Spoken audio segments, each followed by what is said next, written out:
حدیث مرسلہ ہو جا، خدا کا ترجمہ ہو جا،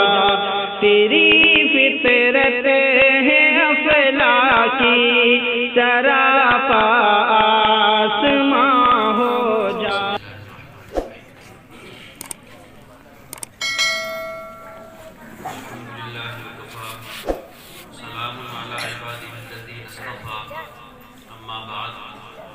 اعوذ باللہ من الشیطان الرجیم، بسم اللہ الرحمن الرحیم۔ وَإِذَا سَأَلَكَ عِبَادِي عَنِّي فَإِنِّي قَرِيبٌ سبحان ربک رب العزة عما یصفون وسلام علی المرسلین والحمد للہ رب العالمین۔ اللہم صلی علی سیدنا محمد وعلی آل سیدنا محمد وبارک وسلم۔ اللہم صلی علی سیدنا محمد وعلی آل سیدنا محمد وبارک وسلم۔ اللہم صلی علی سیدنا محمد وعلی آل سیدنا محمد وبارک وسلم۔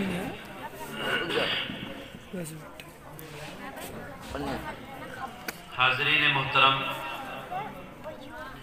سامعین گرامی قدر، یہ عاجز بندہ اپنے استاد محترم کے حکم کی تعمیل میں آپ حضرات کے درمیان حاضر خدمت ہو گیا ہے۔ مجھے حکم ہوا ہے کہ تقریباً 10 منٹ کے اندر کچھ دین کی باتیں دعا کی نسبت پر اور اس مجلس کے اختتام پر ہو جائیں۔ اسی مضمون اور عنوان کو پیش نظر رکھتے ہوئے قرآن مجید کی آیت وَإِذَا سَأَلَكَ عِبَادِي عَنِّي فَإِنِّي قَرِيبٌ آپ حضرات کے سامنے پڑھی گئی ہے۔ دعا بندے کو اللہ رب العزت سے آسانی میں بھی مانگنی چاہیے اور پریشانی میں بھی مانگنی چاہیے۔ عام طریقے سے ہوتا یہ ہے جب بندہ کسی پریشانی کا سامنا کرتا ہے اس وقت وہ اللہ کو پکارتا ہے، اور جب اللہ رب العزت کی طرف سے اس کے لیے آسانیاں پیدا کر دی جاتی ہیں پھر وہ اللہ کو بھول جاتا ہے۔ حدیث مبارکہ میں نبی علیہ السلام ارشاد فرماتے ہیں کہ اگر بندے کے جوتے کا تسمہ بھی ٹوٹ جائے اسے بھی اپنے پروردگار سے مانگے۔ ہر چھوٹی بڑی چیز کا سوال بندے کو اللہ رب العزت کی ذات سے کرنا چاہیے، حتیٰ کہ شیخ الاسلام حضرت مولانا مفتی محمد تقی عثمانی دامت برکاتہ العالیہ فرماتے ہیں کہ میرے پیر و مرشد حضرت مولانا ڈاکٹر عبدالحی عارفی رحمۃ اللہ علیہ فرمایا کرتے تھے کہ لوگوں تم اللہ رب العزت سے دعا کرنے کے ساتھ ساتھ باتیں بھی کیا کرو۔ لوگوں نے سوال کیا حضرت دعا کرنے کی بات تو سمجھ میں آتی ہے لیکن اللہ سے بات کرنے کی بات سمجھ میں نہیں آتی، تو حضرت مولانا ڈاکٹر عبدالحی عارفی رحمۃ اللہ علیہ نے ارشاد فرمایا، جو حضرت اقدس حکیم الامت تھانوی رحمۃ اللہ علیہ کے اجل خلفاء میں جن کا شمار ہوتا ہے، انہوں نے فرمایا کہ اللہ تعالیٰ سے بات کرنے کا طریقہ یہ ہے کہ بندہ اپنی ہر چیز کو اللہ کے سامنے رکھ دے، اللہ کی طرف سے اس کے سلسلے میں کیا فیصلہ ہوتا ہے اور اللہ کی طرف سے اس کے بارے میں کیا جواب ملتا ہے اس کے سلسلے میں پھر غور و فکر نہ کرے۔ جو آسانیاں آئیں اللہ کے سامنے پیش کر دے، جو مشکلات آئیں اللہ کے سامنے پیش کر دے، گویا اپنے پورے دن کے حالات اللہ کے سامنے رکھے اور اپنے ساری رات کے احوال بھی اللہ کے سامنے رکھے۔ اس سلسلے میں مفتی محمد تقی صاحب دامت برکاتہ العالیہ مزید تفسیر کرتے ہوئے ارشاد فرماتے ہیں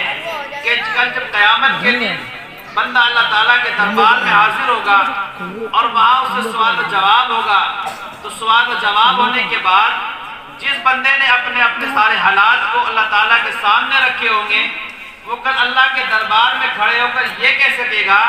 اے میرے مالک میں نے تو اپنے سارے احوال کو آپ کے سامنے رکھ دیے تھے، اب اس کو پورا کرنا اور اسے پورا نہ کرنا یہ آپ کی ذمہ داری تھی۔ میرا کام تو اپنے احوال کو آپ کے سامنے رکھ دینا تھا،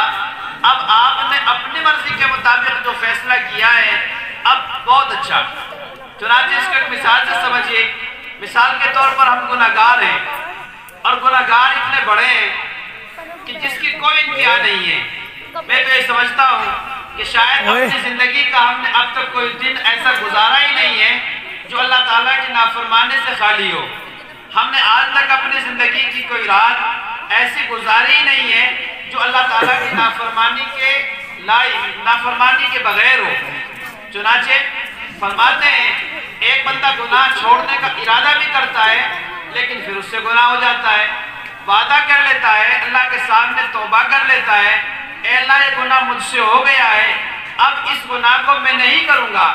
میں اس گناہ پر نادم بھی ہوں، اس گناہ پر پشیمان بھی ہوں اور اس گناہ پر شرمندہ بھی ہوں، آپ کے دربار عالی میں حاضر ہو کر وعدہ کر رہا ہوں اب اس گناہ کو نہیں کروں گا۔ آنکھوں سے آنسو بھی نکالتا ہے، اللہ کے دربار میں بیٹھ کر کے کھڑا ہو کر کے سجدہ ریز ہو کر ڈرتا بھی ہے اور گھبراتا بھی ہے اور اپنی کم مائگی کا اعتراف بھی کرتا ہے، اپنے عجز و انکساری کا بھی اعتراف کرتا ہے، لیکن چونکہ بندہ ہے، کمزور ہے، وعدہ کر لیتا ہے اور وعدہ کرنے کے بعد پھر اسی گناہ میں مبتلا ہو جاتا ہے۔ چنانچہ عام طریقے سے ہم اپنی زندگی کا جائزہ لیتے ہیں اور محاسبہ کرتے ہیں کہ اگر ہم اپنی توبہ صبح کے وقت کرتے ہیں تو شام کے وقت میں توبہ کو توڑ بیٹھتے ہیں، اور جو توبہ ہم رات کے وقت میں کرتے ہیں وہ ہماری توبہ صبح کے وقت میں ٹوٹ جاتی ہے۔ اب اللہ رب العزت کے دربار میں جب ہم حاضر ہوں گے اور ہمارے نامہ اعمال کو کھولا جائے گا اور ہمیں اس بات کا 100% یقین ہے کہ ہمارے نامہ اعمال میں سوائے گناہ کے ہمیں کچھ نظر نہیں آئے گا اور ہمارا نامہ اعمال گناہوں سے شروع سے لے کر آخر تک بھرا ہوا ہوگا۔ اللہ فرمائیں گے اے میرے بندے تو دنیا میں میری بہت ساری نعمتوں سے فائدہ اٹھاتا تھا لیکن تو میری نافرمانی بھی کرتا تھا، دیکھ آج تیرا نامہ اعمال میں تیرے سامنے کھول رہا ہوں جس میں میری نافرمانی کے علاوہ مجھے کچھ نظر ہی نہیں آ رہا ہے۔ تو حضرت مولانا مفتی محمد تقی صاحب دامت برکاتہ علیہ ارشاد فرماتے ہیں اگر وہ بندہ دنیا میں ان تمام باتوں کو سامنے رکھ کر اللہ تعالیٰ سے کہے اے اللہ میں آپ کی نافرمانی نہ کرنے کا وعدہ بھی کر لیتا ہوں، توبہ بھی کر لیتا ہوں، لیکن کمزور بندہ ہوں اور پھر اسی گناہ میں دوبارہ سے مبتلا ہو جاتا ہوں، اے اللہ میں گناہ چھوڑنے کا وعدہ بھی کرتا ہوں، عہد بھی کرتا ہوں، توبہ بھی کرتا ہوں، پھر میری توبہ ٹوٹ جاتی ہے، اب میری توبہ کو مضبوط بنانا اور میری توبہ کو پکا کرنا یہ آپ کا کام ہے، میرا کام تو معافی مانگنا تھا، اب میں معافی مانگ چکا ہوں، لیکن جو دو دشمن ہیں نا شیطان اور نفس امارہ یہ میرے پیچھے لگے ہوئے ہیں اور یہ مجھے آپ کے راستہ صراط مستقیم سے ہٹانا چاہتے ہیں اور صراط مستقیم سے ہٹا کر یہ غلط راستے پر مجھے ڈالنا چاہتے ہیں، جنت کے راستے سے میرے مالک مجھے ہٹا کر جہنم کے راستے میں ڈالنا چاہتے ہیں، اب میں کیا کر سکتا ہوں، آپ کا کمزور بندہ ہوں، توبہ ٹوٹ جاتی ہے تو کل اللہ کے سامنے ہم یہ کہہ کر کھڑے ہو سکیں گے اے میرے مالک ہم نے تو اپنی عاجزی کا اقرار آپ کے سامنے کر لیا تھا، ہم نے تو اپنی بات کو آپ کے سامنے رکھ دی تھی لیکن پھر یہ توبہ ہم سے ٹوٹ گئی، اب میں کیا کر سکتا ہوں۔ چونکہ اللہ تعالیٰ یہ کہہ سکتے ہیں جب تمہیں اس بات کا یقین کامل تھا کہ ہمارا مالک بڑا طاقتور ہے اور بہت قوی ہے اور اس کی طاقت کی کوئی انتہا نہیں ہے تو اللہ یہ فرمائیں گے اے میرے بندے اگر تجھ سے گناہ نہیں چھوٹ رہا تھا تو کم سے کم میرے دربار میں آ کے یہ تو کہہ سکتا تھا اللہ میں تو چھوڑنا چاہتا تھا لیکن مجھ سے نہیں چھوٹا، یہ کل ہم اللہ کے سامنے دربار میں کہہ سکتے تھے۔ تو حضرت مولانا ڈاکٹر عبداللہ عارف رحمۃ اللہ علیہ فرمایا کرتے تھے تم اللہ تعالیٰ سے دعا کرنے کے ساتھ ساتھ باتیں کیا کرو اور باتیں کرنے کی تفصیل یہ ہے، اس لیے آج یہ آخری وقت ہے، اللہ تعالیٰ ہمیں اس میں سچی پکی توبہ کرنے کی توفیق عطا فرمائے اور یہ جو نشست ہو رہی ہے اللہ تعالیٰ اس میں تمام سرخروئی اور کامیابی نصیب